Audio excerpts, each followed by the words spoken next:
Je demande l'autorisation de procéder à l'énergie du signe des Gémeaux sur moi-même. Ai-je l'autorisation? C'est oui. Par changement du muscle indicateur, montre-moi que le transfert est effectué. Ok. Je suis Adeline, c'est non. Je suis l'énergie des Gémeaux, c'est oui. Très bien. Allez.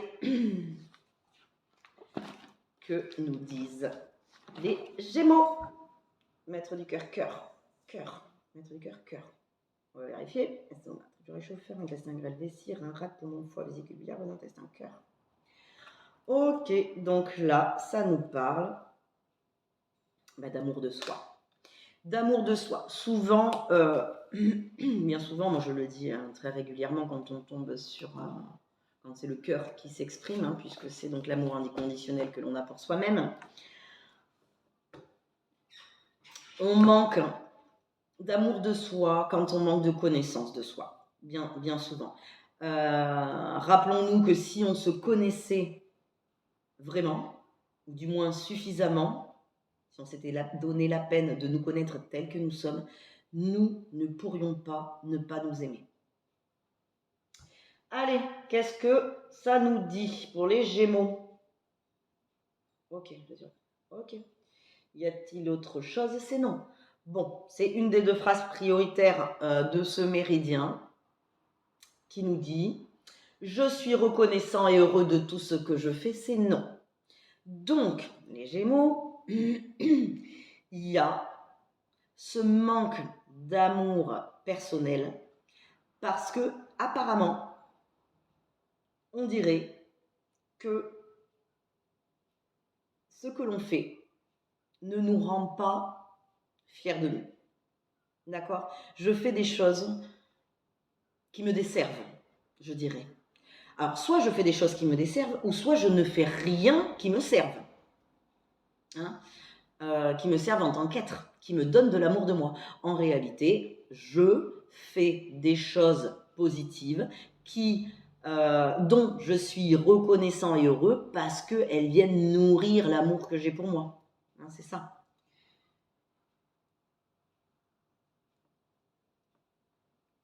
Allez.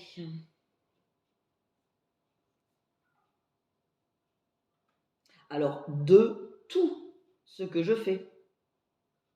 Donc, ça peut dire que je fais aussi des choses qui me servent, mais d'autres dont je ne suis pas très fière, qui viennent affecter l'amour que j'ai de moi.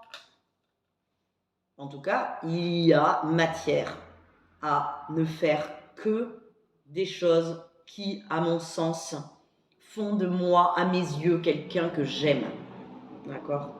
Alors, ça peut être pour punir quelqu'un, ou voilà. Mais c'est vous que vous punissez en faisant des actions contre un autre, par exemple. Je ne sais pas que c'est le cas, mais bon. Ok, y a-t-il un autosabotage? C'est oui.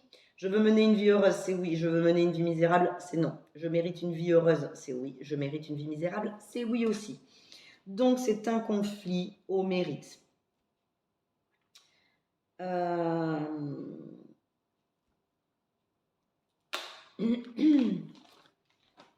Donc en effet, si on fait des choses contre les autres, et donc comme on est tous interconnectés, faire quelque chose contre quelqu'un, c'est quelque part faire quelque chose contre soi, de toute manière, en tant que nature profonde, c'est enregistré comme étant un mérite de vie misérable, quoi.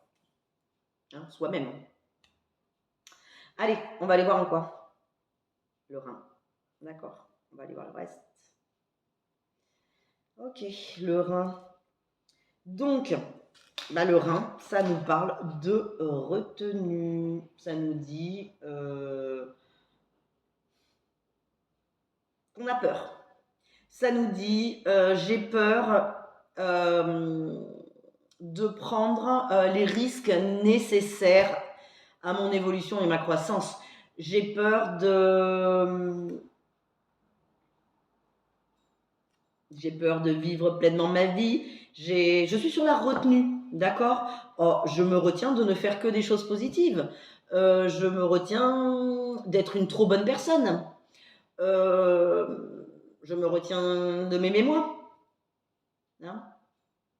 Je suis sur la retenue. Bon, là, nous allons voir quelle est cette phrase. Ok. Donc, réintégrer cette notion parce que je mérite une vie heureuse et que je ne mérite pas une vie misérable, d'accord? Je réintègre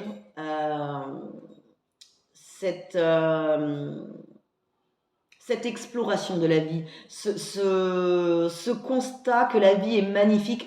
C'est magnifique d'explorer la vie, d'explorer nos capacités. C'est magnifique d'explorer qu'on peut toujours mieux faire. Hein, parce que je suis reconnaissant et heureux de tout ce que je fais, c'est non. Comme si j'étais au max de ce que je pouvais faire de bien. Non, d'accord? On ne se retient pas.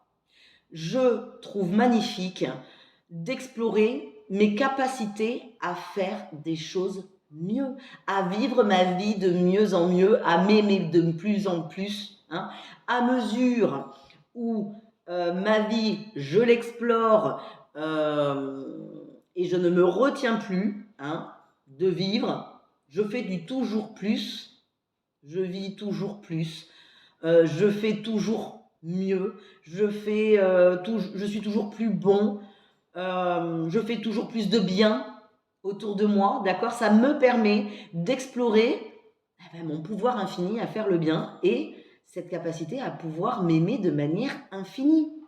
Explorons ce potentiel à faire des choses positives en fait et à se découvrir à travers ça, à s'aimer plus, voilà, à faire plus de choses qui nous rendent reconnaissantes et heureux, toujours plus. Donc, je trouve magnifique, c'est comme ça que je vais le garder, d'explorer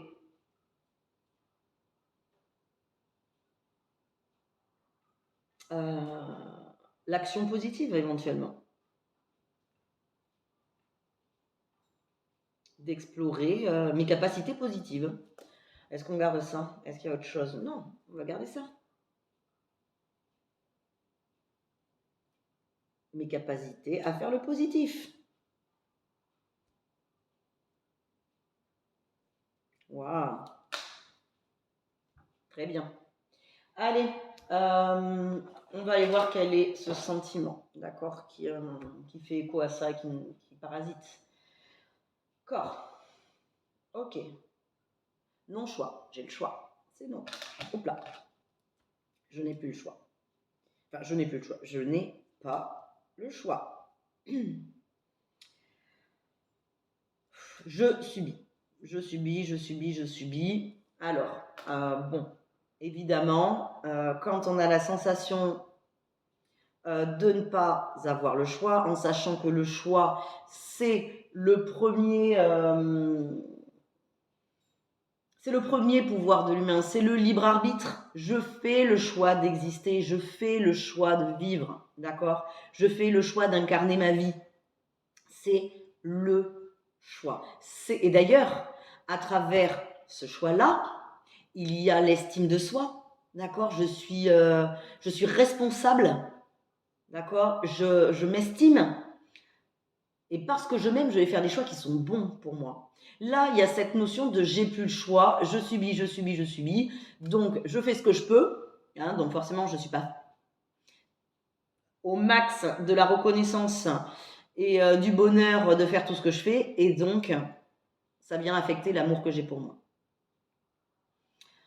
Bon, il va sans dire que si je manque d'amour pour moi, j'en manquerai pour les autres. Hein. On ne peut pas donner aux autres quelque chose que l'on n'a pas pour soi. En tout cas, c'est votre marge d'amélioration, les Gémeaux. Vous donner plus d'amour permettra d'en donner plus aux autres aussi et aux gens qu'on aime. Hein. D'accord? C'est pas égoïste. Le choix, en réalité, on l'a tout le temps. Là, alors vous êtes plusieurs signes à avoir le non-choix. Réapprivoiser le choix. C'est-à-dire, posez-vous la question, à chaque fois que vous faites quelque chose, où est mon choix là-dedans? On pourrait penser qu'on n'a pas le choix, il faut travailler. On a le choix, d'accord? On a fait le choix de travailler pour avoir une rémunération, pour avoir un confort de vie. Vous voyez, ça reste un choix. Donc, toujours se recentrer sur le fait de quel est mon choix dans ce que je fais? Il y est. On ne fait pas les choses comme ça, d'accord? il y a toujours un choix masqué. Mais là, on l'a perdu. On a cette notion, alors forcément, dans la conjoncture actuelle, on n'a pas le choix, il faut se faire vacciner, on n'a pas le choix, il faut le masque, on n'a pas le choix. Non, en réalité, on a quand même le choix, d'accord.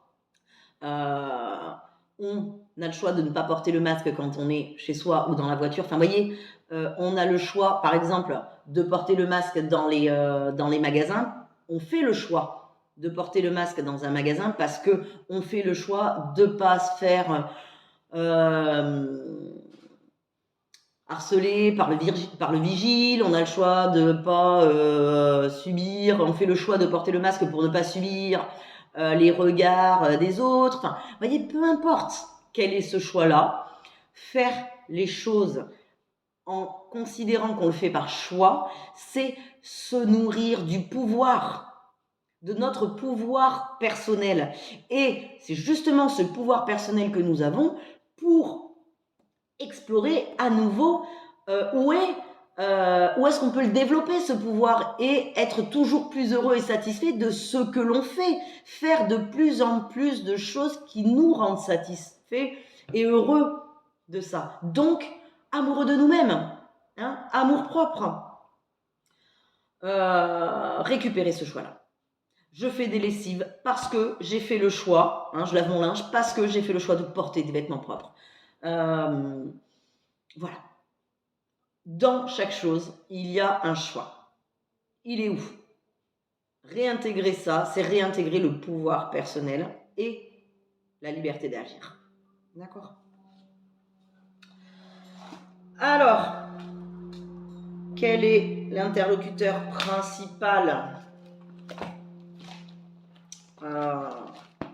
qui nous parle donc de ça? Donc, 6 interlocuteurs, soit le corps, soit l'émotion, soit le circuit électrique, soit le circuit énergétique.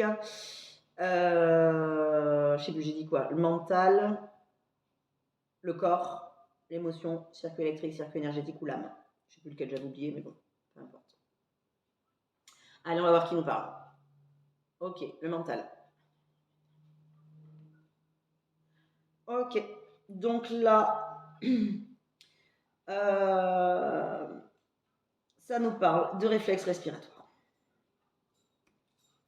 Le réflexe respiratoire nous dit que parce qu'il y a eu un stress intense, nous avons, pour tenir bon, retenu notre respiration. Alors, elle est là, la retenue du rein, d'accord? Je me retiens de vivre parce que c'est la même chose que retenir sa respiration. La respiration, c'est la vie. Parce que je respire à plein poumon, je vis ma vie pleinement. D'accord? Donc là, ça nous dit, il y a eu un ou des stress, en tout cas, par stress, je suis venu retenir ma respiration, retenir ma vie. D'accord? Ce qui fait que aujourd'hui, on n'a pas relancé. Hein. Il manque le fait de relancer le non-stress, en réalité. Allez, on va aller voir exactement pour que je puisse vous donner la bonne info. C'est mieux. Allez, sur la respiration, sur le fait de retenir la respiration. Oui, d'accord. Donc, on est OK. C'est-à-dire que ne pas vivre, c'est pas stressant pour l'organisme. Donc, ne pas respirer, c'est OK. Non, c'est pas du tout OK. Hein. Là, vous allez pouvoir, bon, souvent c'est de l'émotionnel, chacun sait ce que ça éveille en lui, d'accord, à quel souvenir ça vous fait penser, le fait d'avoir eu un stress qui faisait que, du coup, je me suis habituée à pas vivre, à pas respirer, et que c'est OK de tenir bon, hein, comme si on respirait pas et qu'on tenait bon. Non, d'accord, ça c'est pas OK. La vie, c'est respirer. Si on respire pas, on meurt. Si on vit pas, c'est l'équivalent de la mort. C'est la mort dans la vie. Hein.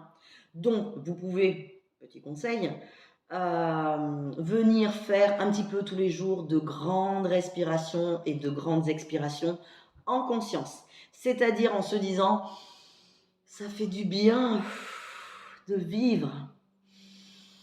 Je sens l'air participer à la vie, à m'apporter ce dont j'ai besoin et mon corps libérer ce dont je n'ai plus besoin. Si vous ressentez des stress dans votre vie ou que vous avez l'impression, parce que des fois, on se rend compte qu'on a, parce qu'on est concentré ou quoi, on a le souffle coupé. D'accord? Et c'est là de dire, oh, non, mince, je me rends compte que j'ai le souffle coupé, ok, je me remets dans cet état d'esprit où j'avais le souffle coupé, en visualisation, et je respire en conscience. Je réapporte de la vie dans ce qui est vécu. Hein? Et là, ça sera ok de vivre et donc de respirer, et clairement pas ok de se retenir. Hein? Est-ce qu'on est ok? Eh ben, on va vérifier sur la respiration, sur le fait de retenir. C'est ok. J'ai le choix. C'est oui. Je mérite une vie misérable. C'est non. Je suis reconnaissant et heureux de tout ce que je fais. C'est oui. Très bien. Je demande l'autorisation d'arrêter le transfert de l'énergie des Gémeaux sur moi-même. Et l'autorisation, c'est oui. Par changement du muscle indicateur, montre-moi que le transfert est interrompu. Ok. Je suis Adeline, c'est oui. Je suis l'énergie des Gémeaux, c'est non.